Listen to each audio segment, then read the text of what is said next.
할렐루야. 기도하겠습니다. 사랑하는 하나님 아버지, 오늘 가을신앙 사경회 여기 주님께 드린 헌금이 있습니다. 자녀가 부모에게 작은 선물을 가져오면 부모는 감격합니다. 자기가 얼마나 베풀었는가를 다 잊어버리고 그 마음을 기쁘게 받습니다.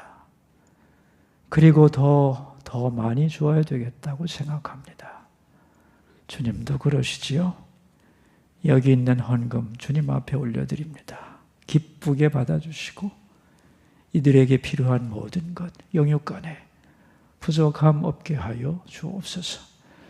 물질은 강력한 것이라서 우리의 삶을 지배하지만 결코 물질의 지배를 받지 않고 하나님의 인도함을 받는 사람으로 살아가게 하옵소서.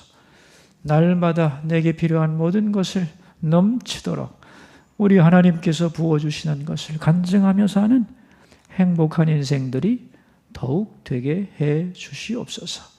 그렇게 쓰임받는 종들이 되기를 원하며 존귀하신 예수님의 이름으로 축복하며 기도하옵나이다. 아멘. 저는 언젠가 우리 교우 한 분이 이런 질문을 했어요. 목사님, 저희 회사에 세계적으로 유명한 자기개발 전문가가 와가지고 우리 회사 직원들을 다 큰 강당에 모아놓고 강연을 하는데 이런 얘기였습니다. 여러분은 자기 자신을 믿어야 합니다. 우리 속에 있는 우리의 강함을 사장시키지 말고 발휘하면 우리는 얼마든지 강력한 사람이 될 수 있습니다. 그러면서 구호를 따라하라고 그러더랍니다. 하면서 I'm the best, I'm strong, I'm the best, I'm strong. 나는 최고다, 나는 강하다. 이런 말을 외치게 했는데 수백 명의 사원들이 I'm the best, I'm strong, I'm the best, I'm strong. 이걸 한참 하고 나니까 뭔가 이렇게 샘솟는 듯한 강력함이 오는 것 같았다는 거예요. 그래서 굉장히 업이 됐는데 그 다음에 교회 와 보니까 주여 저는 죄인입니다. 아무 쓸모없는 인간입니다. 지푸라기만도 못합니다. 이렇게 얘기를 하는데 참 갈등을 많이 느꼈습니다. 왜 사회에서 하는 말과 교회에서 하는 말은 180도 다른 겁니까? 그리고 어느 것이 맞는 것인지 설명을 해 주세요. 이러는 거예요. 그래서 제가 집사님, 하나님 없는 사람들은요 스스로 강해져야 합니다. 그러므로 그들이 나는 강하다라고 자기 암시를 통해서 자기를 강화시키는 것은 도움이 되는 겁니다. 그리고 대부분의 사람들은 어느 정도의 자기 비하 감정을 가지고 있기 때문에 그러한 작업을 통하여 어느 정도 치료가 되는 것도 사실입니다. 그러나 집사님은 신앙인이죠. 신앙인의 경우에 진정한 강함의 근거는 나라는 인간이 아닙니다. 하나님이에요. 그래서 성경은 말하는 겁니다. I'm nothing. I'm nothing. 나는 아무것도 아닙니다. I'm nobody. 나는 보잘것없는 인간입니다라고 왜 그러느냐 하면은 전능하신 하나님이 계시기 때문입니다. 내가 질문할 때니 대답하세요. I'm the best. I'm strong과 I'm nothing. I'm nobody. 둘 중에 어느 것이 더 맞는 것 같아요? 그랬더니만 가만히 생각하더만 I'm the best가 더 와닿는데요? 이러는 거예요. 그래서 제가 그럴 수 있죠. 그러나 그렇다면 집사님은 하나님이 원하는 방법으로 강해지지 않는 겁니다. 믿음은 있는지 몰라도 강함의 사고방식은 세상적이군요. 제가 그런 설명을 해드렸습니다. 여러분, 강함의 성경적 의미를 잘 알아야 됩니다. 왜냐하면 능력의 본질이 뭔가를 알아야 능력의 통로가 될 거 아니겠어요? 그죠? 강함이란 뭐냐 하는 거예요. 성경에 강하고 담대하란 말이 굉장히 많이 나오는데 이 강하고 담대하란 이 말이 히브리어로 하자크라고 하는 말입니다. 이 하자크란 말은 단단히 동여매다 착 달라붙다 그런 뜻이에요. 다시 말하면 하나님과 우리가 굳게 결속된 상태가 하사큰데 이걸 강하다고 표현하는 거예요. 비슷한 말로 이 다바크라고 하는 것이 있는데 이 다바크는 이 풀입니다. 풀, 고무풀 착 달라붙는 거 있죠. 그래서 이스라엘에서는요 다바크가 뭐냐면은 강력 본드 이름이에요. 그러니까 강하다고 하는 의미는 뭐냐 하면은 내가 강한 게 아니고 강한 것에 달라붙는다 그런 뜻이에요. 그게 성경의 강함의 기본 개념입니다. 예를 들면 이런 거요. 여기 아주 얇은 종이 한 장이 있습니다. 이 종이 한 장은 얼마든지 구길 수 있고 찢을 수 있고 불에 태울 수도 있어요. 그죠? 왜? 얇은 종이 한 장이 뭐가 힘이 있겠어요? 아무 힘도 없죠. 그런데 이 얇은 종이가 이 강한 대리석에 완벽하게 붙어 있으면 말이죠. 그 종이를 찢을 수도 없고 불에 태울 수도 없고 마음대로 할 수도 없어요. 그렇죠? 그래요, 안 그래요? 그렇습니다. 왜 그렇죠? 종이가 강해진 걸까요? 예? 아니죠.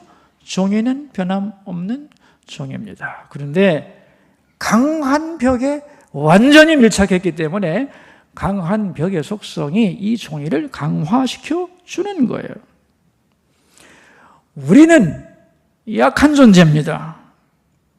그러나 강하신 하나님께 달라붙어 있으면 강해지는 거예요. 이게 강함의 본질입니다. 예를 들어보죠. 또 종이의 입장에서 한번 생각을 해보는 거예요. 종이가 말이죠, 강해지고 싶은 종이가 한 장 있어요.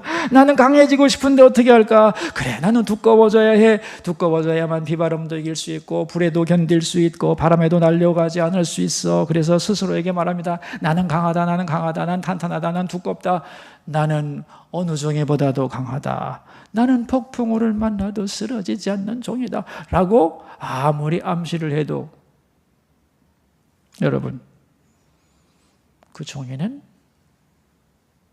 종이일 뿐이에요. 맞습니까? 종이는 변한 게 없습니다. 내가 강해졌다고 생각하는 건 그의 착각이에요. 종이가 강해지는 비결은 뭘까요? 강한 것에 완전히 밀착하는 겁니다. 여러분, 이것이 성경이 말하는 강함이라는 것을 꼭 잊지 말기를 바라요. 성경에서 강하고 담대하란 말은 네가 원래 강하고 담대하고 그런 사람이기 때문에 너 자신을 알라, 너의 강함을 알라, 이런 뜻이 아닙니다. 반대예요. 너는 아주 약하다. 그러나 강하신 하나님이 너와 함께 하신다. 그러므로 그분을 믿고 바라보고 그래서 강해지라는 뜻이에요. 아멘입니까? 이 차이는 굉장한 거예요, 여러분. 성경에 보면은 우리가 약하다 그런 말씀을 엄청 많이 하세요. 그러면 성경이 우리를 약하다고 하는 이유는 뭐냐? 우리 기를 죽이려고 하는 거냐? 아닙니다, 여러분. 왜 성경이 우리 보고 약하다고 얘기하는가 하면은 우리가 약함을 인정해야만 강하신 하나님을 붙잡을 수 있기 때문에. 여러분, 내가 약하다고 생각하지 않으면 절대로 인간은 강한 것을 붙잡지 않습니다. 자기가 강한 사람은 마치 두꺼운 종이와 같아서 잘 안 붙어. 아시겠어요? 내가 약하다는 걸 알아야만 철썩 붙습니다. 그래서 약함을 인정해야 하나님을 붙들기 때문에 하나님은 약한 우리에게 사실을 얘기해 주는 거예요. 그리고 내가 아무것도 아니라는 걸 인정할 때 하나님과 나와의 관계가 정립이 돼요. 여러분, 하나님은 창조주고 우리는 피조물이잖아요. 그러니까 하나님 앞에서 우리 사이에는 뭐 좀 강하고 세고 뭐 파워풀할지 몰라도 하나님이 보실 때에 우리야 약한 존재죠. 그죠? 아무것도 안 해요. 그런데 이 약한 존재가 사랑을 받은 거예요. 그래서 존귀해진 거예요. 나 자체가 존귀해진 게 아닙니다. 사랑을 받았기 때문에 존귀해진 거예요. 그래서 이런 말이 있어요. 존귀하기 때문에 사랑받은 것이 아니고 사랑을 받았기 때문에 존귀해지는 거예요. 여러분은 존귀하신가요? 왜? 여러분 자체가 원래 존귀한 존재라서? 아니요, 미물입니다. 그런데 하나님이 나를 죽도록 사랑했거든. 그래서 존귀해지는 거예요. 더 할 수 없이. 내가 강해지기 원하는 만큼 나는 하나님과의 관계가 멀어져요. 인정하시죠? 그래서 하나님과 나와의 관계가 정상적으로 제대로 되려면 나의 약함을 인정해야 돼요. 세 번째, 마지막으로 내가 약해져야만 하나님의 능력의 통로가 될 수 있어요. 여러분, 통로라고 하는 것은 비어 있어야 되는 겁니다. 그죠? 통로가 꽉 차 있으면 통로가 아니죠. 나의 약함을 인정할 때 약한 나를 통하여 하나님의 강함이 드러나는 거예요. 여러분, 내가 강하면 굉장히 좋을 것 같죠? 아니에요. 내가 강하면 강하신 하나님의 뜻을 따르지 않습니다. 내가 강하면 하나님 그러시면 안 되죠. 안 됩니다. 이렇게 강하신 하나님의 뜻을 거부하게 돼 있어요. 여러분, 모세가 40살에 애굽의 왕자였을 때 히브리 사람들을 구하려고 했죠. 굉장히 좋은 뜻을 가지고 있었어요. 그런데 사람 죽였어요. 그리고 도망자가 돼서 광야 40년을 헤맸고 80이 되었을 때 하나님이 80이 되었을 때 모세는 말입니다. 모든 가능성과 자기가 믿었던 자기 자신에 대하여 철저하게 포기를 했던 사람입니다. 다시 말하면 모세를 낮출 만큼 낮추되 그냥 밟아버린 겁니다. 완벽하게 모세를 부숴버렸어요. 약하게 만들었어요. 아주 무능하게 만들었어요. 그리고 나서 그를 부릅니다. 왜 그랬을까요? 여러분, 모세를 가장 약하게 하고 모세를 부른 이유가 뭘까요? 이게 굉장히 중요한 거예요, 여러분. 모세가 강하면 순종하지 않습니다. 여러분, 출애굽을 하려면 적당한 능력 가지고는 불가능해요. 그죠? 전무후무한 하나님의 능력을 이 세상에 보여줘야 돼요. 가장 강력한 이집트 제국에 인간이 상상할 수 없는 강력한 능력을 보여줘야 되는데, 그러려면 전능하신 하나님의 손길이 역사해야 되는데, 누가 그 전능하신 하나님의 능력의 통로가 될 건가? 이해할 수 없는 하나님의 명령에 대해서 지고집이 있는 인간은요, 절대로 따라가지 않습니다. 바다를 향해 팔을 펴라! 여러분, 할 것 같아요? 바다를 향해 팔을 펴라는데 아무도 없는 데서 펴보는 게 아니라니까 지금. 예? 모든 백성들이 보고 있는 겁니다 지금. 만약에 그게 안 되면 어떡할 거야? 싹 죽는데. 이게 팔이 저절로 나갈 것 같습니까 여러분? 그 하나님의 음성에 따라서 안 나갑니다. 도무지 안 나가는 거예요. 자기 고집 있는 사람은. 그래서 하나님은 언제나 하나님의 명령에 자기를 다 내려놓고 그 말씀 그대로 내 모든 이성과 판단을 내려놓고 그 말씀에 순종할 수 있는 사람이 필요한 거예요. 자기를 비우고 하나님의 명령에 순종하는 사람이어야만 능력의 통로로 사용될 수 있는 거죠. 그러니까 결국 하나님이 모세를 약하게 한 이유는 모세를 통하여, 약해진 모세를 통하여 하나님의 강하심을 드러내려고 했던 거예요. 그러려면 자신이 바위처럼 강하면 안 됩니다. 철저하게 비워지고 약해진 사람이 필요한 거예요. 그래야 하나님이 역사하실 수 있는 거예요. 하나님을 철저히 의지하는 사람이 필요한 거죠. 그렇죠? 그러니까 모세를 낮춘 것은 모세가 하나님의 능력의 통로가 되게 하려고 한 거죠. 그렇죠? 그러니까 여러분, 약해져야 돼요. 약해져야만 하나님의 능력의 통로가 됩니다. 제가 전에 성지순례를 가가지고 이제 낮에는 얼마나 어렵다고 40도가 넘으니까 뜨겁잖아요. 근데 밤이 광야 체험을 하기로 했는데 밤이 됐는데 난 진짜 거기 가가지고 하늘이 그렇게 넓은 건지 처음 알았어요. 하늘이 보이는 게 다 하늘이야. 180도가 하늘이야. 그죠? 앞도 하늘, 뒤도 하늘, 옆도 하늘, 위도 물론 하늘이고. 그죠? 하늘이 무지하게 넓다는 걸 그때 알았어요. 그리고 바람이 불어오는데 조금 전까지 그렇게 더웠는데 무지하게 추워지는 거예요. 그러면서 광야가 얼마나 살벌한 곳인가를 느꼈어요. 몸으로 막 체험을 하는 거죠. 그때 내가 뭘 묵상했냐면 모세를 생각했어요. 자기의 민족을 이 광야 속으로 몰고 지도자가 들어가라고 할 수 있을까? 미친 사람이 아닌 이상 여기서 어떻게 살 거야? 몰라, 나 혼자라면 내가 굶다가 죽어도 그만이지만 내 사랑하는 가족과, 그죠? 나만 믿고 따라오는 저 순수한 수백만의 사람들을, 그죠? 어떻게 책임을 질 거예요? 이 험한 광야에서. 그런데 그들 보고 광야로 들어가라고 그러잖아요. 이집트에서 볼 때는 미친 짓이었잖아요. 그죠? 근데 모세는 하나님의 명령을 받고 그리로 백성을 들어가라고 명령을 합니다.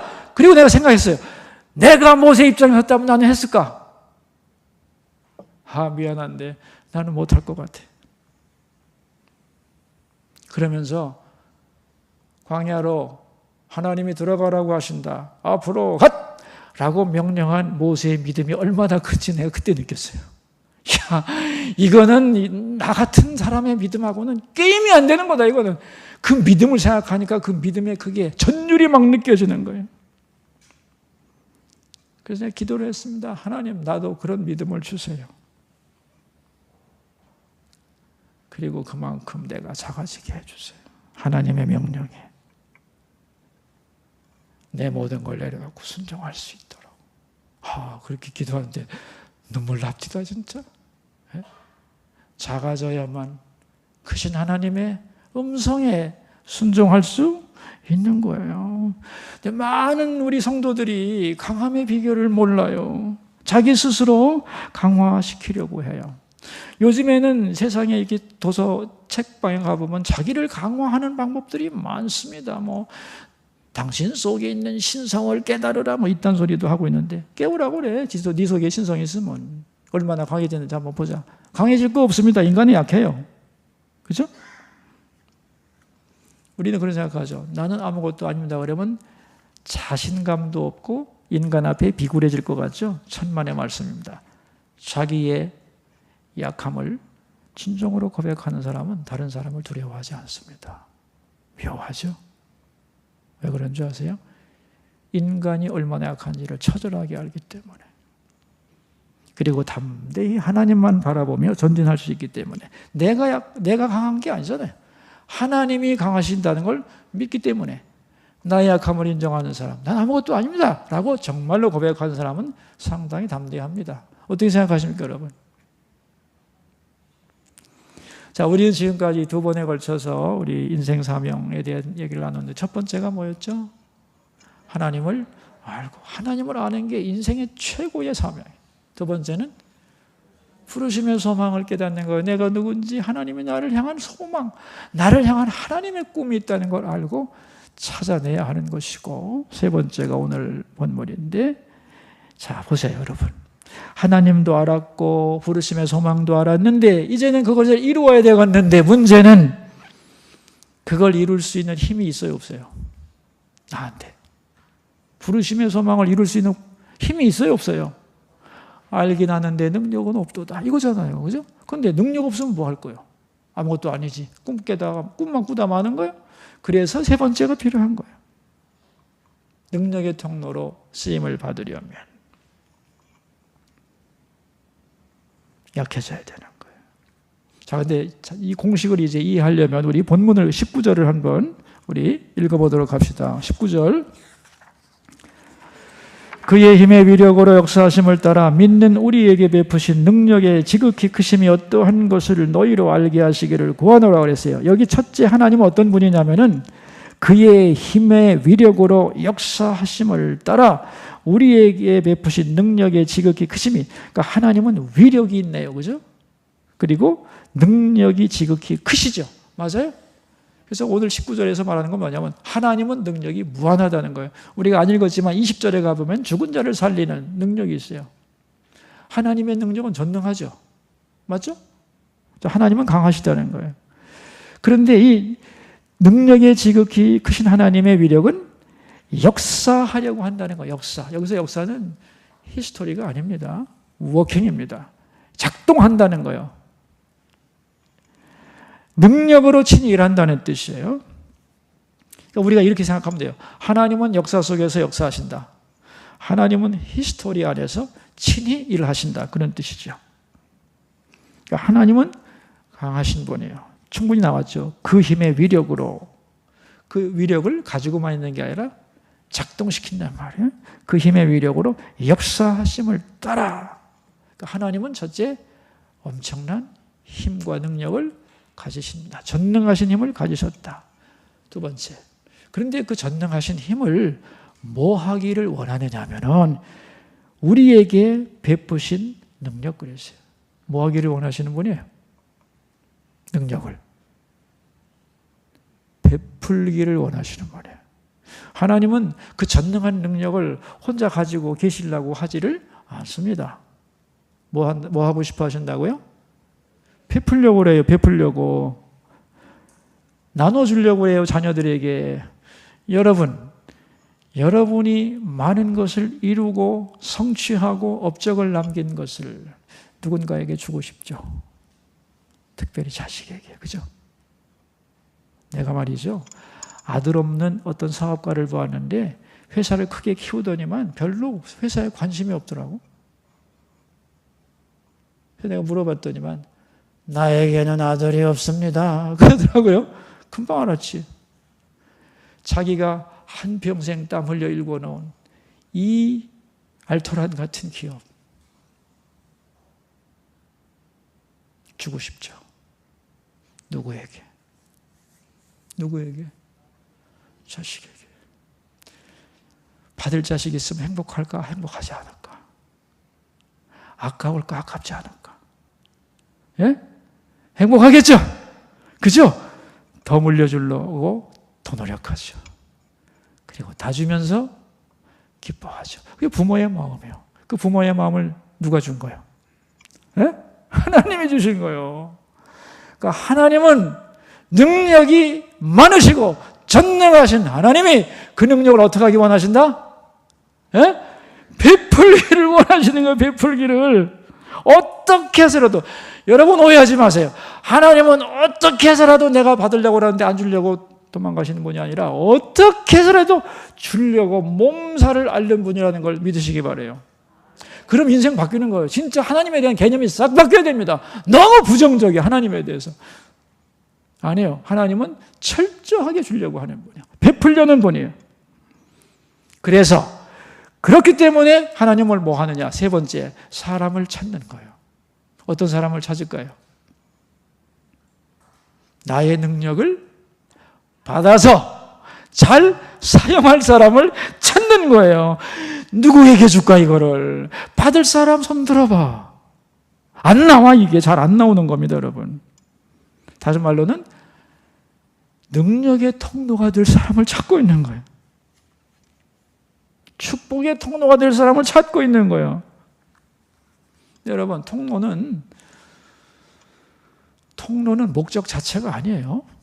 통로는 과정이죠. 예를 들면 대통령을 만나려면 통로가 필요한데, 그렇죠? 누구를 통해서 대통령을 만날 거 아닙니까? 그 통로는 가운데서 잘 이어주는 존재잖아요. 그죠?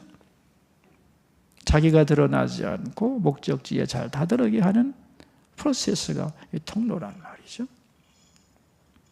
그러니까 하나님도 하나님과 세상이 만나게 하는 통로가 필요한 거예요.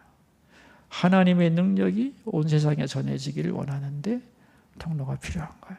그 하나님은 그런 통로를 찾고 계시고 그런 통로되는 자에게 자기의 전능한 능력을 베풀기를 아주 기뻐하시고 그것을 받을 사람을 찾고 있는 거예요. 여러분, 성경을 잘 보면요, 하나님도 안 되는 게 있어요. 이건 하나님을 내가 축소시키는 게 아닙니다. 하나님도 마음대로 안 되는 게 있어요. 여러분도 마음대로 안 되는 게 있죠. 다른 건 다 잘 돼도 자식 문제 잘 안 되지. 똑같아요. 하나님도 이 사람 문제는 잘 안 돼. 하나님이 사람을 찾거든요. 누구를 찾는다고 그랬죠? 능력의 통로를 찾는데 믿고 맡길 사람이 없는 거예요. 여러분 성경을 잘 보세요. 얼마나 하나님이 사람을 찾는가. 온 세상이 다 망하는데 이 망하는 데서 구원을 받으려면 방주가 필요한데 이 방주를 만들려면 누가 필요할까요? 방주를 만들려면 누가 필요해요? 노아가 필요하지, 노아가. 그죠? 그 다음에 소돔과 고모라를 멸망시키지 않을 수가 없어, 이 죄에 대해서. 그런데 구원해주고 싶어, 또 하나님의 마음은. 이 소돔과 고모라가 온전하려면 누가 필요해요? 예? 10명의 의인이 필요하지요. 그죠? 그래, 안 그래요? 하나님이 필요로 하는 존재가 있어요. 이 백성을 출애굽을 시켜야 되겠는데 이 출애굽의 역사를 이룰 사람이 있어야죠. 누구요? 모세. 그래서 하나님이 모세를 기르는 거예요. 기르면서 기다리는 거예요. 근데 이게 삐딱해질 수도 있거든. 여러분, 가나안을 정복하려면 누가 필요하냐? 여호수아가 없으면 안 됩니다. 여호수아와 같이 철저하게 하나님 중심적으로 싸움을 이끌어갈 위대한 장수가 필요한 거예요. 그래서 하나님이 키우는 거예요, 그거를. 그런데 이게 하나님 마음대로 안 된다니까, 인간의 문제는. 그래서 여러분, 오늘도 왜 통일이 빨리 안 되나 뭐 이렇게 우리는 막 생각하죠. 하나님이 왜 안 하시나? 미안한데 그것을 이룰 하나님의 준비된 사람이 안 나와서 그래요. 어떻게 생각하세요? 하나님도 사람을 찾고 있다는 걸 이해하셔야 돼요. 난 그거 이해하면서 많이 배웠습니다. 우리가 얼마나 하나님이 찾는 존재인지를, 그리고 우리를 향하여 하나님이 얼마나 사모하며 부르심의 소망을 이루는 자가 되기를 원하시는지를. 그래서 하나님은 시대마다 사람을 일으키는데 그 시대가 그렇게 되도록 하기 위한 그 사람이 나오기를 기다리신 거예요. 길러 가시면서 제발 잘 커서, 제발 잘 자라서, 제발 이 시대를 바꿀 수 있는 사람이 나와주기를 기다립니다. 하나님의 뜻을 성취할 사람을 찾고 계신다는 거예요. 능력의 통로를 하나님은 찾고 계신다. 근데 그 능력의 통로라고 그러죠. 통로는 중간이라고 그랬죠. 하나님과 세상 사이에서 통로 역할을 하는 사람을 하나님은 찾고 있는 거예요. 자, 그럼 정말 하나님이 축복의 통로, 능력의 통로를 찾고 계신가? 그걸 말씀하는 성경 구절이 있는가? 찾아봐야지. 그래서 신약에서 하나, 구약에서 찾도록 하겠습니다. 구약에서 우리 출애굽기 19장을 보시면은 출애굽기 19장 6절입니다. 이 출애굽기의 중심 구절인데 출애굽기 19장 6절.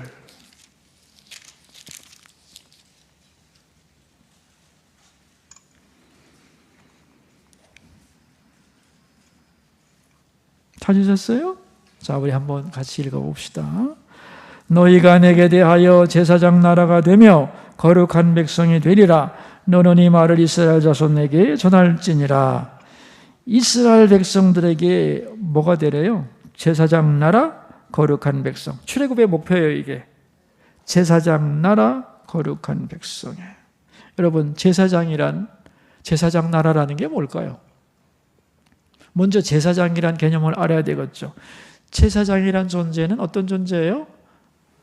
하나님과 하나님의 백성 사이를 연결해주는 통로입니다. 통로. 폰티펙스라고 그러죠. 라틴어로. 이게 연결 통로라는 뜻이에요. 하나님의 뜻을 사람에게 전하고 사람의 상황을 하나님 앞에 올려드리는 중간 통로가 제사장입니다. 그런데 이 제사장은 거룩해야 돼요. 왜냐하면 하나님이 거룩하시기 때문에. 그래서 제사장 나라가 되라는 건 뭐냐면 이스라엘 백성들이 이스라엘이라는 나라 자체가 하나의 통로가 되어야 된다는 거예요. 하나님과 세상 사이에. 그래서 그 통로가 되려면 너희들이 거룩해야 된다는 거예요. 그래야 제사장 나라의 역할을 완성할 수 있다는 겁니다. 여러분 정치 지정학적으로 보면은 인간이 나라를 만드는 데 있어서 절대로 만들어서는 안 되는 지역이 이스라엘이에요. 평화로울 수가 없는 공간입니다. 거기가 3대륙의 통로거든. 아시겠어요? 근데 하나님은 거기다가 당신의 제사장 나라를 만들잖아요. 왜? 인간이 볼 때는 거기서 번성하고 영향력을 강하면 영향력을 좋은 영향력을 끼칠 수 있지만 하나님이라는 강한 분을 믿지 않으면 박살날 수밖에 없는 자리거든요. 그래서 제사장 나라가 되게 하려고 그 통로에다가 그 나라를 만드십니다. 그래서 다리 역할을 하라는 거예요. 그래서 이런 얘기입니다. 이스라엘은 강할 이유가 없는데 왜 그렇게 강하지? 그러면 하나님이 함께 하시고 복을 주셔서 그래. 그래서 너희들도 하나님을 섬기면 그런 복을 받는다 라고 하는 메시지를 온 세상에 전파하라는 거예요. 이스라엘 자체가 하나님의 능력의 통로가 돼서 축복의 통로가 되어서 복의 근원이신 하나님을 전파하는 민족과 나라가 되라 라고 말씀하시는 거죠. 그죠? 그러니까 하나님은 이스라엘 자체를 능력의 통로로 불러주신 거예요. 그래서 이스라엘이 자기 역할을 잘 감당하면 자기들은 강할 필요도 없어. 강하신 하나님이 붙잡아 주셔서 모든 나라의 명예가 되고 그 명예는 곧 하나님께 영광이 되는 그러한 지위를 가질 수 있도록 역사해 주시고 보장해 주신 거예요. 그걸. 또 신약으로 가자면은 우리 사도행전 1장 8절인데 우리 유명한 구절이죠. 같이 한번 가봅시다. 사도행전 1장 6절에서 8절까지 한번 읽어보도록 하겠습니다.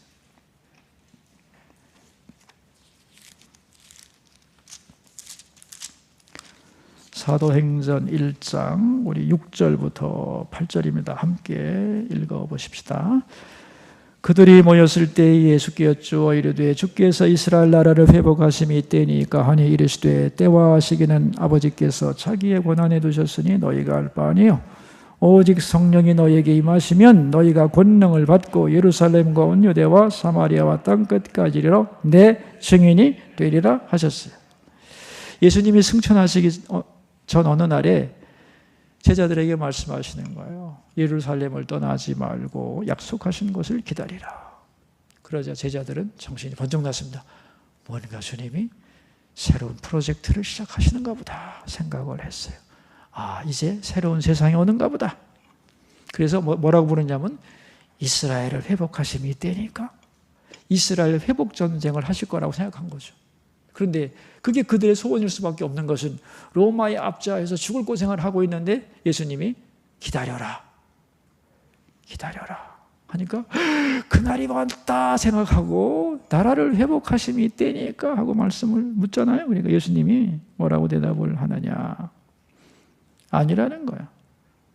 성령 받고 내 증인 되라. 그렇게 말씀을 하세요. 그러니까 예수님을 통해서 제자들은 자기들의 야망을 이루려고 했는데 예수님은 방향을 바꿔줍니다. 아니야, 그런 게 아니고 이 땅의 나라가 목적이 돼도 안 되고 이 땅의 삶을 포기해도 안 된다는 거예요. 더 높은 하늘나라를 위하여 이 땅에서 너희가 할 일이 있는데 그것은 바로 내 증인이 되는 거다. 나의 증인이 되는 거라는 거예요. 여러분, 우리의 사명이 그리스도의 증인이 되는 거예요. 이걸 다른 말로 말하면 하나님 나라를 증명하는 사람으로 살아가라는 거예요. 하늘나라를 증명하는 사람. 그래서 하늘나라를 증명하는데 필요한 성령을 물부터 부어주겠고 필요한 모든 것을 주님이 공급해 주시겠다는 뜻이에요. 자, 이제 여기서 또 헷갈릴 수 있는데 그럼 하늘나라를 증명한다는 게 뭘까? 당신 이 좀 와봐, 이 좀 와. 내가 말이야 당신의 영안을 확 띄워줘가지고 지금 천국에 있는 하늘나라가 어떤지 보여줄게. 자 봐라 하고서 이게 증명하는 거냐 하늘나라를. 그런 게 아닙니다. 하늘나라를 우리가 세상에서 증명한다는 건 뭐냐 하면은 이런 거예요. 안 믿는 우리 회사 직원이 볼 때 우리 회사 사장님은 그리스도인이라는데 그리스도인 같아. 뭔가 하나님 말씀대로 살려고 몸부림치는 분이라고 하는 것을 느꼈어요.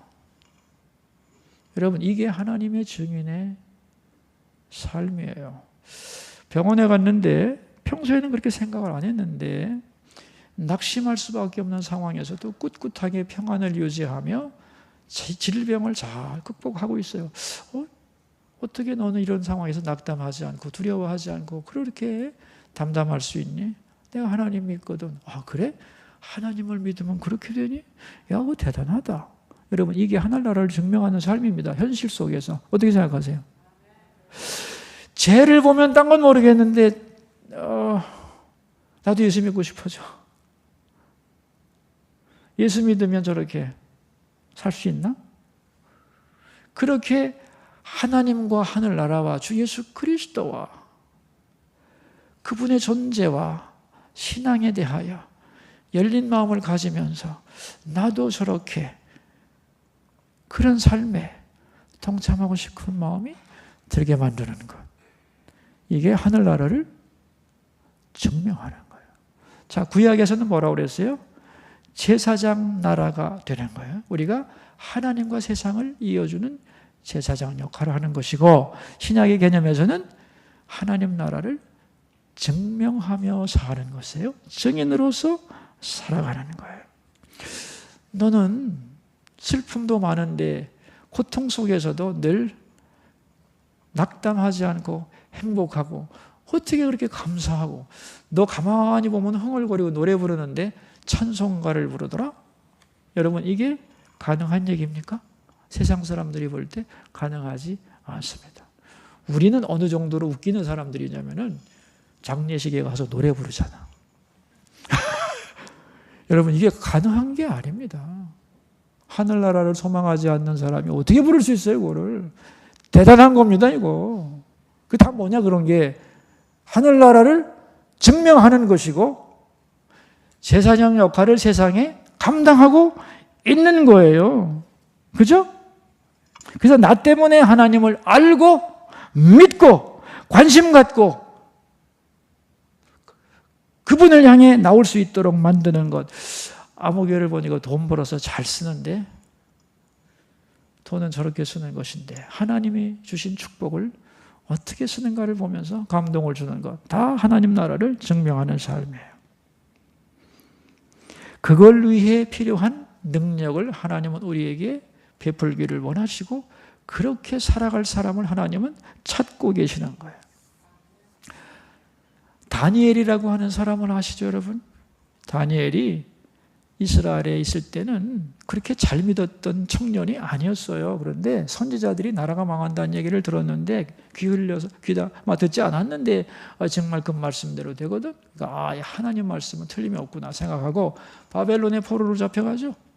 잡혀가면서부터는 이제부터라도 제대로 하나님 믿고 살아야 되겠다고 다니엘과 세 친구가, 그죠? 믿음의 삶을 살기로 결심하잖아요, 그죠?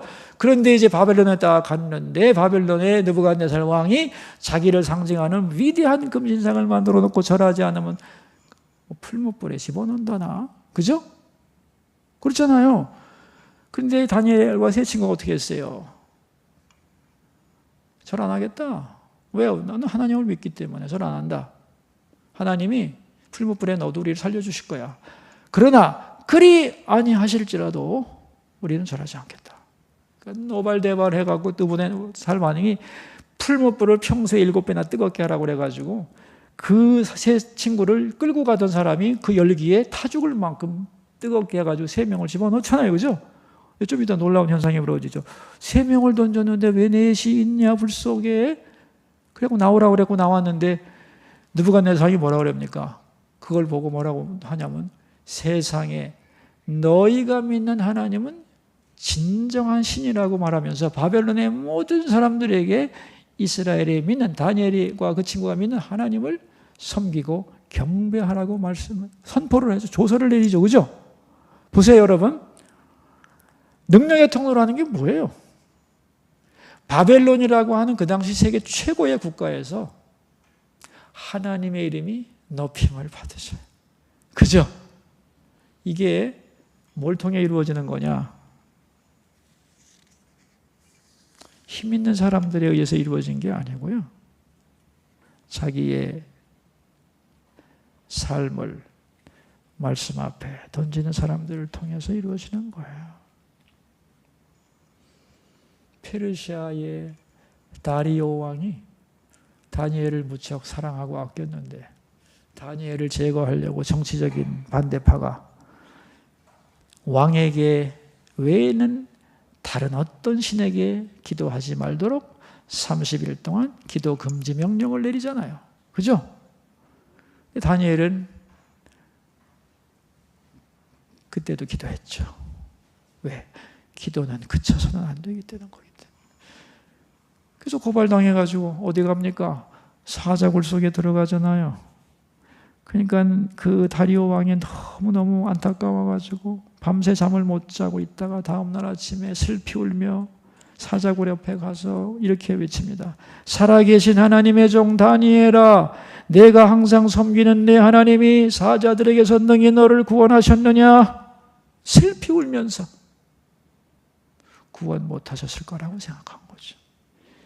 그때 다니엘이 말합니다. 네, 그렇습니다. 하나님이 천사들을 보내어 사자들의 입을 막으셨나이다. 기뻐하며 굴에서 끌어냈죠.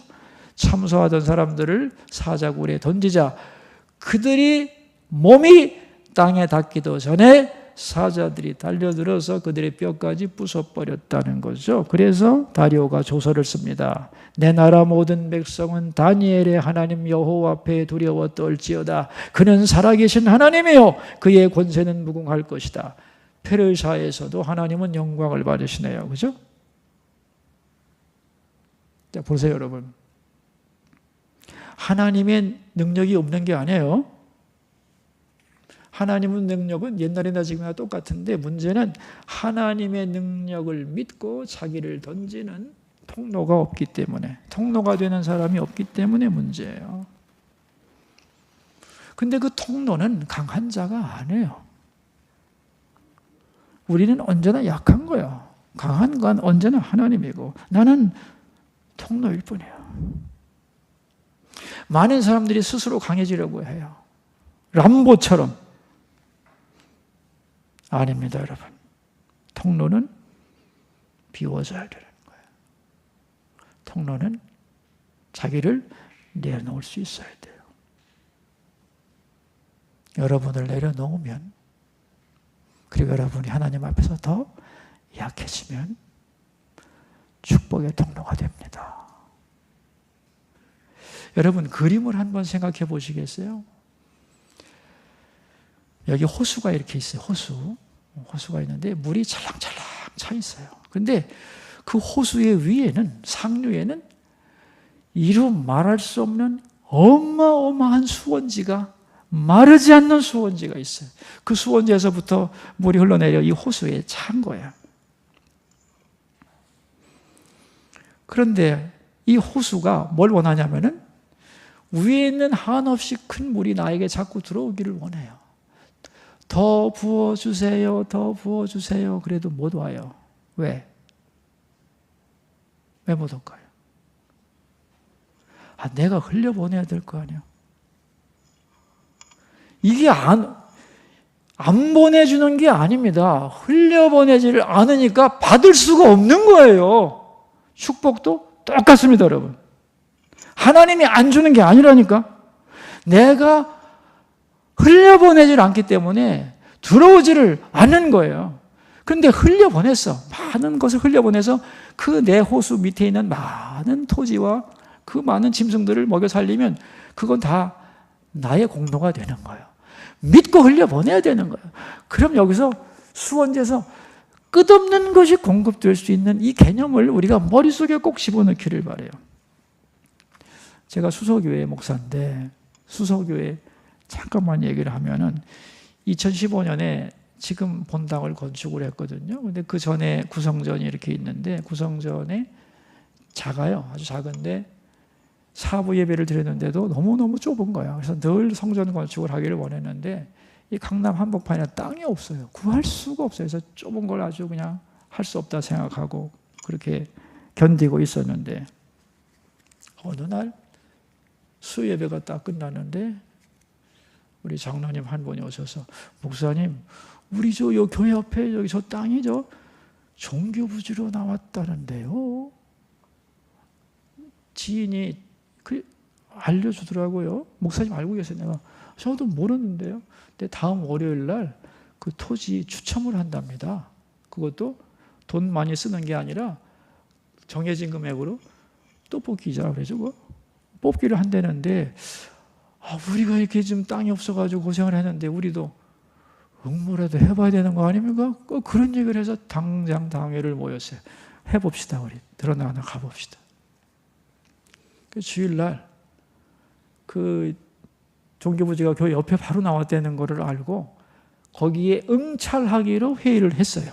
그리고 교인들한테 기도를 시켰어요. 저기에 종교부지가 생긴다는데 우리가 되면 제일 좋겠고 아니면 교회가 들어오면 좋겠다. 다른 종교가 말고. 그래야 하나님의 역사를 함께 펼쳐갈 수 있으니까. 그래서 기도하시라고. 그랬는데 우리 교회가 38대 1로 당첨이 됐어요. 38대 1로. 그러니까 한 주 전에 알아가지고. 돈이 준비된 것도 하나도 없었어요. 그리고 하나님께서 성전을 그렇게 성전 부지를 주실 줄은 꿈에도 몰랐어요. 땅 한 평도 안 나오는데 땅값도 무지하게 싸게 나왔어요. 아무튼 자리도 너무너무 좋은 곳에 38대 1로 기적까지 됐어요. 그런데 뭐 돈이 있나? 그래서 이제 얼른 빌려가지고 땅값 주고 좀 있으니까 빨리 지래. 안 지면 벌금 낸대. 지어야 되겠다. 그래서 이제 부랴부랴 모임을 갖고 그래 보니까 우리 당회에 건축하자고 하는 결의를 한 적이 없어요.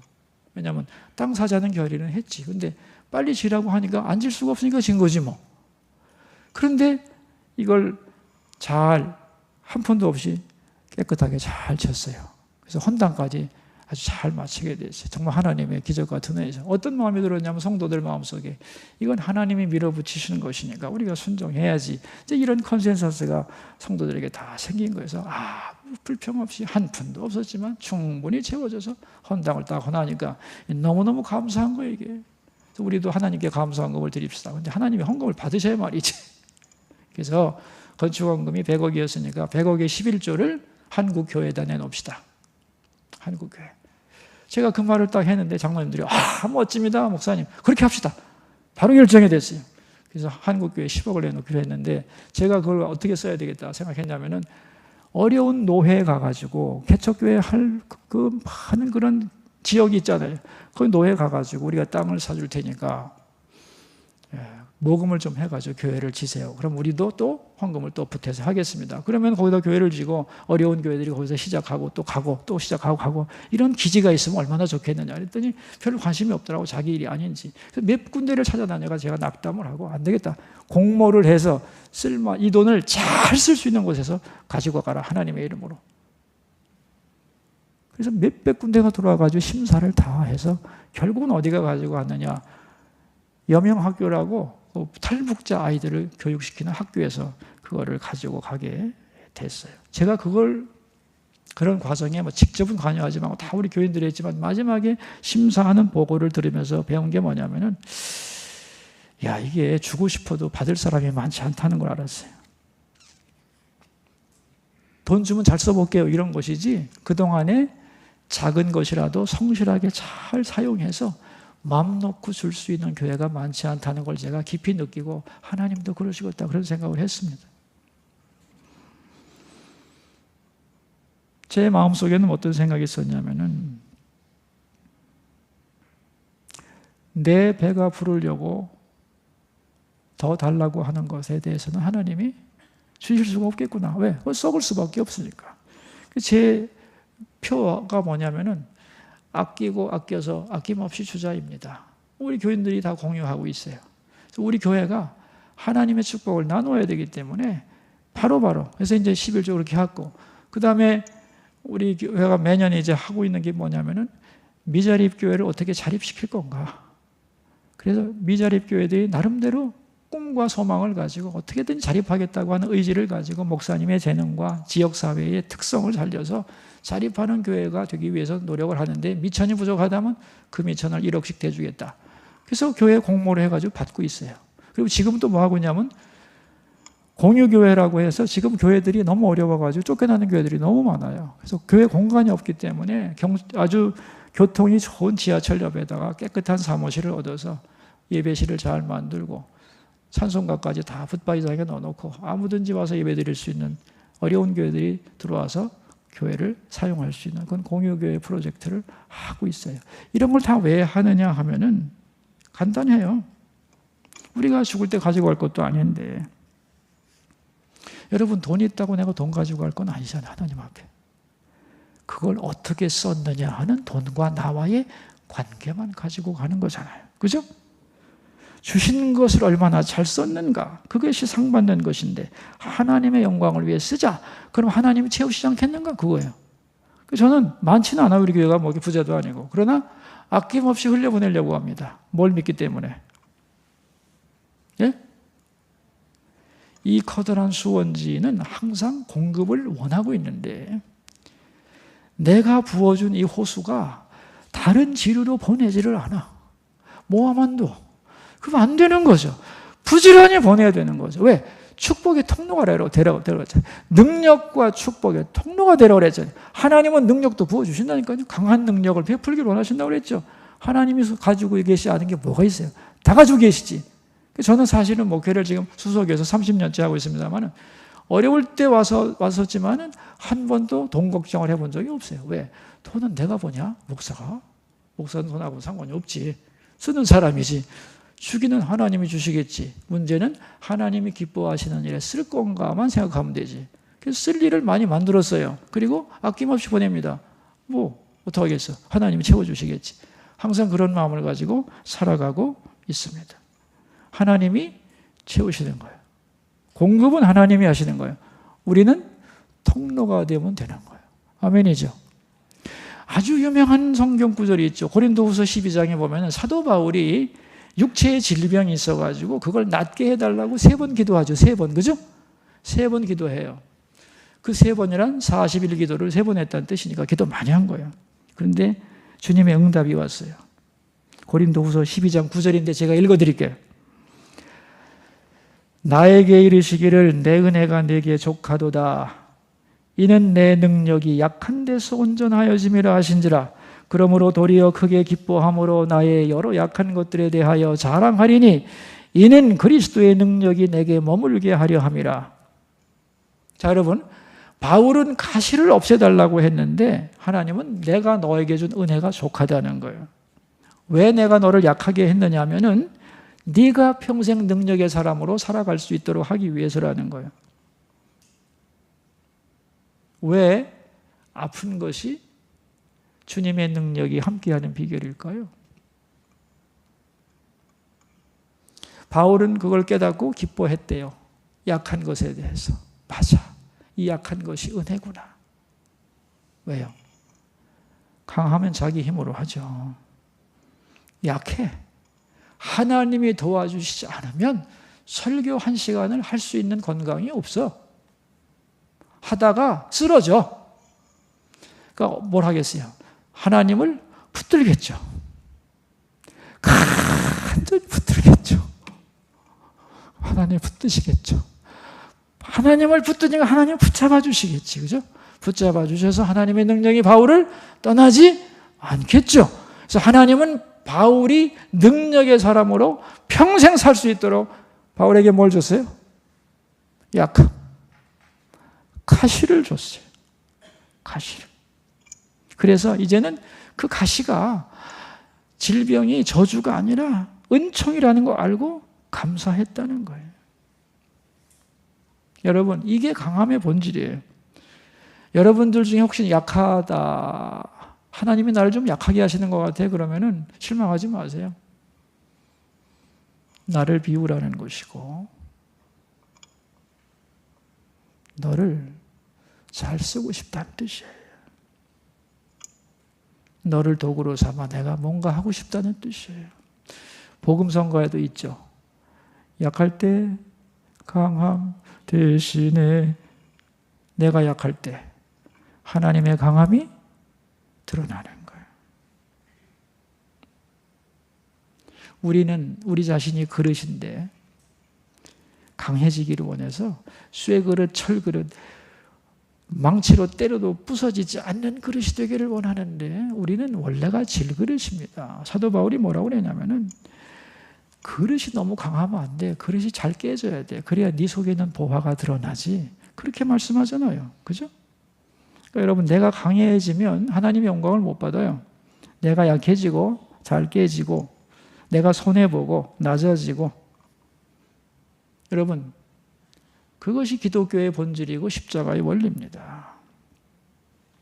기독교인들이 약해서 능력이 안 나타나는 게 아니라 기독교인들이 너무 강해.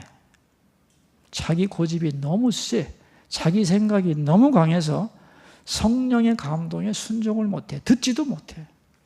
여러분이 더 약해져야 되고 더 많이 죽어야 돼요. 그래야 하나님의 음성을 잘 듣고 자기 고집 안 부리고 성령이 주신 명령에 따라서 순종할 수 있고, 그럴 때 여러분은 능력의 통로가 될 수 있는 거예요.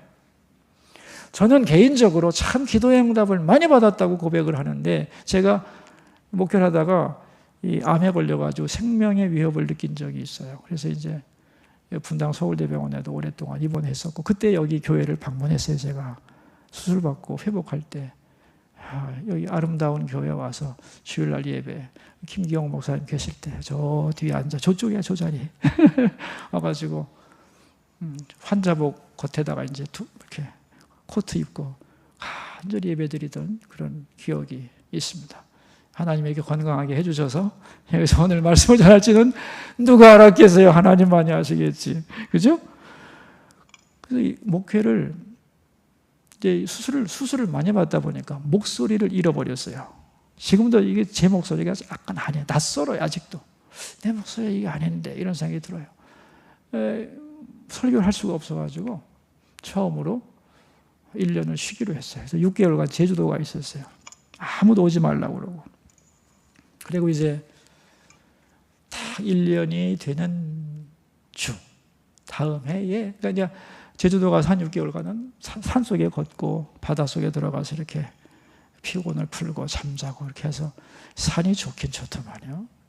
햇빛을 받으며 숲을 거니면서 잘 회복을 해서, 또 이제 원래회도 있고 뭐 당회도 있으니까 그건 하고 설교도 못 했는데, 딱 1년 만에 설교를 내일 이제 하는 토요일 날이야. 자, 내일이 주일인데 오늘 밤에 기도를 하는 거예요. 하나님, 1년 만에 다시 강대성의 손이 얼마나 감격스럽겠어요. 그죠? 몸이 회복돼서 서는데. 그래서 제가 기도를 했어요. 하나님, 내일 말씀을 전할 때 은혜를 부어주시고, 두렵습니다. 1년 만에 설교하니 너무너무 두려워요. 내가 늘 설교하던 강대성이 너무너무 두려워요.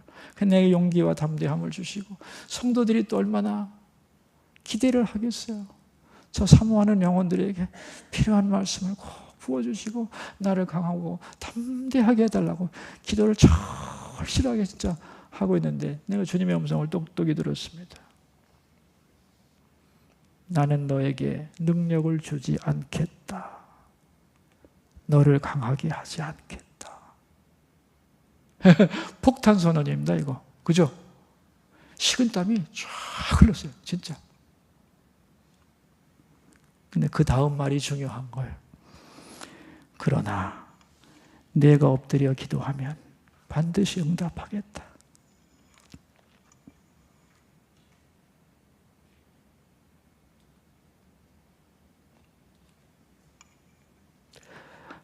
내가 엎드려 기도한 만큼만 은혜와 능력을 부어주겠다 였어요. 저는 그때 그 말의 의미를 확실히 알았습니다. 그래서 이렇게 대답을 했습니다. 주님, 맞습니다. 저는 기도하지 않을 만큼 강해지기를 원하지 않습니다. 저는 기도하지 않으면 안 될 만큼 약해지기를 원합니다. 저를 약하게 해주소서. 그래서 언제나 주님을 붙잡고 살 수 있도록 만들어 주소서. 그렇게 기도를 했습니다. 그때 나는 알았어요. 하나님이 원하시는 것은 내가 강해지는 게 아니라는 것을. 나는 자꾸 약해지기를 하나님 원하신다는 것을. 그래서 하나님을 정말로 절실하게 붙잡는 종이 되기를 원하신다는 것. 그리고 그것을 통해서 하나님의 강함이 드러날 것이라는 것을 확실히 알게 되었어요. 그러면서 엄청난 자유를 얻었어요. 자유. 강하지 않아도 되는구나. 이 목사들에게는요, 그런 게 있어요. 강해져야 된다고 생각하고 만능해야 된다고 하는 그런 부담이 굉장히 많습니다. 그런데 깨끗하게 벗었어요. 하나님 원하시는 것은 강함이 아니라 약함, 자기를 비움, 하나님을 소망함, 간절히 붙잡는 것. 그때 하나님은 그를 통해 역사하신다는 것. 나는 드러나지 않고 하나님의 능력만 나타나는 것. 이것이 능력의 통로의 본질이라는 것을 확실하게 깨달았어요. 여러분, 능력이란 뭔지 아시겠죠? 보라고 이게 능력이거든 하고 화려하게 여러분 앞에 보여주는 기적이 아닙니다. 그런 방법으로는 하나님 나라가 이루어지지 않습니다. 나는 약해요. 나는 할 수 없어요. 그러나 주님의 말씀을 믿고 해보겠습니다 라고 나갈 때 거기에 역사가 일어나는 거예요. 다시 말하면 주님을 바라보고 나를 내려놓고 희생하고 수고하고 말씀을 붙잡고 가는 것이 능력이에요. 그게 능력이에요. 그래서 그 영국에 앤드루 모레이라고 하는 분이 있는데, 이 앤드루 모레이가 얘기한 불가능한 것을 가능하게 하는 세 가지 공식이라는 게 있어요. 여러분도 외워두세요. 불가능한 것을 가능하게 하는 세 가지 공식. 재밌을 것 같죠? 1공식. 첫째가 뭐냐면 나는 못한다예요. 두 번째, 그러나 하나님은 하신다예요. 세 번째, 여러분이 만들어 보세요. 나올 것 같은데. 그러므로 나는 하나님 안에서 모든 것을 할 수 있다. 이거는 어디나 통용되는 공식이에요. 여러분, 예를 들면 어떤 단어를 한번 넣어볼까? 사랑이란 단어를 넣어봅시다. 사랑. 해야 돼. 필요해. 사랑이 내 마음대로 되나요? 안 되지. 그래서 나는 사랑할 수 없다가 먼저 나와야 돼요. 두 번째 공식이 뭐라고요? 하나님은 하실 수 있다.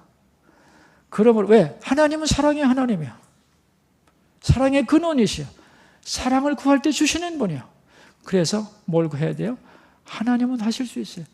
그러므로 나도 하나님께 사랑을 구할 때 하나님이 나를 사랑할 수 있는 사람으로 만들어 가시는 거죠. 그죠? 그럴 때 하나님이 주시는 힘으로 사랑할 수 있죠. 그죠? 출발점이 뭐냐가 중요한 거예요. 출발점이 뭐예요? 나는 못한다예요. 이걸 인정해야 사랑의 하나님께 사랑할 힘을 구하지. 근데 나 할 수 있다고 생각하거든? 내 힘으로 사랑해보려고 하니까 복잡해지지. 불가능합니다, 여러분. 불가능해요. 그래서 불가능한 것을 가능하게 하는 세 가지 공식이, 자, 외워봅시다. 첫째, 난 못한다. 두 번째, 하나님은 하신다. 세 번째, 그러므로 하나님 안에서 나는 할 수 있다. 사랑할 능력을 주세요. 구하세요. 그리고 주님의 힘으로 사랑하려고 한 걸음을 내디디세요. 그러면 사랑하게 되는 거예요. 제가 아는 어떤 분이 미용사였는데 한평생 미용 기술이 참 좋아서 잘 했는데 나이가 되고 힘이 없으니까 이제 그만두고 주님을 위해 일을 해야 되겠다. 그래서 이제 뭘 하고 싶냐 했더니 선교를 하고 싶다고. 그래서 이제 선교 훈련도 받고 뭐 훈련 단체에서 훈련도 받고 그러는데 뭐 나이 들어서 선교 훈련 해도 선교사로 갈 수는 없잖아요. 그저 간다는 게 1년에 한두 번씩 뭐 해외 선교 팀에 미용봉사 멤버로 가서 이제 하고 오는 건데 이제 그걸 가지고는 이제 성이 안 차는 거예요. 열정이 많으시니까. 그래서 고민을 많이 하시기에 제가 그랬어요. 내가 볼 때는 선교를 그렇게 하고 싶다면 지금까지 내가 하던 모든 기술과 은사를 다 포기하고 새로운 선교에 뛰어드는 것은 합리적이지 않은 것 같아요. 그러니까 지금까지 것의 연장선에서 선교하는 방법이 없을까요? 했더니 자기는 없다는 거예요. 그래서 내가 예를 들면 지금까지는 뭐 먹고 살라고 한 거지만 이제는 그런 문제 해결됐다면 기술을 가지고 있으니까 손님을 확 줄여서 조금만 받고 낮에만 조금 하고 몇 명 이상은 안 받고 그리고 값도 확 내리고 그래서 몇 사람 단골이라든가 기술을 가지고 발휘할 수 있는 그런 걸 가지고 사람들이 올 거 아니냐. 그럼 오는 사람들하고 대화 나누면서 전도를 하면 좋지 않겠나. 그런 얘기를 해줬어요. 이분이 그렇게 했어요. 지금까지는 몸이 상하도록 일을 했는데 이제 그렇게 할 필요가 없잖아요. 뭐 5명만 하겠다. 그럼 5명만 하면 되잖아요. 그죠? 가게도 클 필요도 없고. 근데 거기 사람이 기술이 좋으니까 온단 말이야. 오면은 천천히 이제는 주님의 말씀을 전하고 위로도 하면서 그것이 믿는 사람들의 사랑방이 됐는데 작은 교회가 전도하는 것보다 더 많이 해요. 여러분, 내가 대단히 위대해서 하나님의 능력의 통로가 되는 게 아닙니다. 성경에 보면 능력이 언제 나타나냐면요. 공식이 있어요. 사람들이 강할 때 능력이 나타나는 것이 아니고 하나님의 명령에 순종했을 때 능력이 항상 나타나는 거예요. 기적이란 항상 언제 나타나느냐? 언제 나타난다고요? 순종할 때. 순종할 때 기적이 나타나는 거예요. 예를 들면 요단강을 건너가는데 어떻게 요단강이 갈라지겠어요? 굉장한 기적 아니에요? 근데 우리의 힘으로 강해서 갈라지는 게 아니라 요단강으로 법궤를 메고 들어가라 라고 하는 약간 어이없는 명령 앞에서 나를 내려놓고 순종을 하면 강이 갈라지는 거예요. 그러니까 기적은 나의 파워가 있어서 되는 게 아니고 나를 비우고 하나님 말씀에 순종할 때 나타나는 현상이에요. 이걸 신앙 용어로 말하면 신비란 순종의 결과예요. 우리는 신비 체험하고 싶죠. 기적 맛보고 싶죠. 기적이 없는 게 아니에요, 여러분. 오늘도 있고 내일도 계속해서 여러분의 일생 속에 기적이 있을 거예요. 신비가 있다고. 기독교는 신비가 없으면 믿을 수 없는 거예요, 사실은. 근데 왜 신비를 자주 경험하지 못하느냐? 이유가 뭐겠어요? 내가 믿음이 없어서? 그렇지. 믿음이 없는 것이기도 하지. 뒤집어 말하면 내가 약해지지 않아서, 순종하지 않아서 그렇습니다. 제가 늘 우리 교인들에게 가르쳐요. 선택이 자격이고 순종이 능력이다. 선택이 자격이고 순종의 능력이다. 아이고 목사님 저는 자격 없어요. 선택 받았죠? 그럼 하나님이 자격 주신 거예요. 자격 없다서 그만해요 이제. 그 다음 능력 없어요. 괜찮아요. 능력 없어도 돼. 순종만 하면 돼.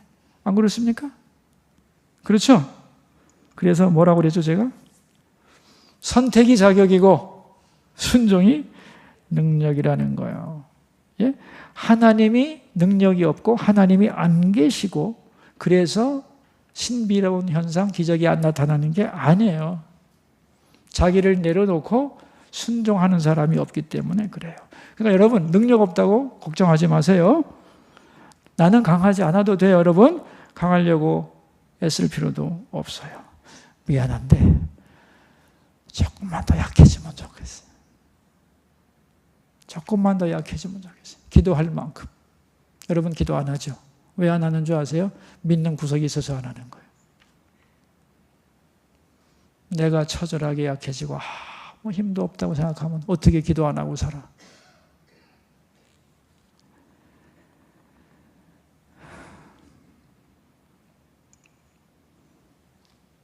사람들이 인생의 주도권을, 통제권을 갖고 싶어서 이렇게 돼야 된다, 저렇게 된다 생각을 많이 하는데 여러분 인생은 내 마음대로 되는 거 아니에요. 주도권을 여러분이 주려고 하지 마시고 주인이신 하나님이 주도권을 갖고 가게 그냥 두세요. 그리고 나는 어떤 상황에서든지 나를 내려놓고 순종할 것만 결심하시면 돼요. 그러면 능력의 통로가 돼요. 여러분 에스겔서를 제가 며칠 전에 읽다가 참 그런 생각했어요. 에스겔이 마른 뼈를 놓고 대언을 했죠. 마른 뼈들아 일어나라. 그죠? 나 같으면 했을까? 했을까? 근데 에스겔은 했어요. 왜? 자기를 비웠기 때문에, 약해졌기 때문에. 전능하신 하나님의 말씀을 대언했더니 어떻게 됐어요? 그 마른 뼈들이 서로 상합하고 결합이 되어서 삐그덕삐그덕 하더니 나중에는 살을 입더니 나중에는 하나님의 군대로 변하는 거예요. 저는 그걸 보면서 어떤 생각을 했냐면은 오늘도 마찬가지야.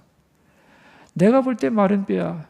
살 수 없어. 희망이 전혀 보이지 않아. 저 인간에게는 희망이 보이지 않아. 그러나 하나님은 내게 말씀하시고 저에게 사랑의 소리를 고백을 하라고 하시면 내 판단을 내려놓고 아멘, 주께서 말씀하시니 나는 사랑의 노래를 부르겠습니다. 마른 뼈야 일어나라 라고 가서 순종하면 어떻게 된다고요? 그 역사는 일어나는 거예요. 기적이 없는 게 아니라 자기를 비우고 순종하는 사람이 없어서 그런 거예요. 그런데 하나님은 어떤 사람을 찾느냐? 그런 사람을 찾는 것이고 그가 필요로 하는 모든 능력을 부어주겠다고 약속을 했어요. 여러분 이제는 믿고 여러분의 삶의 현장으로 나갈 수 있기를 바랍니다. 강한 자가 누구냐? 람보가 아닙니다, 여러분. 근육질의 남자가 아니에요. 나는 약하다고 고백하는 사람이요. 그리고 주님께 묻는 사람이고 주께서 말씀하실 때 나를 내려놓고 그 말씀에 순종하여 한 걸음을 내디디는 사람. 그 사람은 능력의 통로가 될 수 있을 줄 믿습니다. 우리 분당 아름다운 교회 모든 성도님들은 하나님을 알고 부르심의 소망을 깨닫고 모두 능력의 통로가 되길 바랍니다. 강해지려고 하지 마세요. 강함의 본질은 내가 약해지고 강하신 하나님과 밀착하는 것이라는 것을 잊지 않고 살아가기를 주의 이름으로 축원합니다. 기도합시다. 우리 함께 소리내어 기도합시다. 능력의 통로로 살아가라고 우리를 부르신 하나님, 그런데 우리는 능력이 없네요. 어떻게 하면 강해질 수 있을까요? 수많은 강함의 비결을 생각했지만 진정한 강함의 비결이 뭔지를 오늘 말씀을 통하여 배웠습니다. 하나님을 알기 원합니다. 부르심의 소망을 깨닫기 원합니다. 능력의 통로로 살아가기 원합니다. 나는 많이 배우지 못했기 때문에,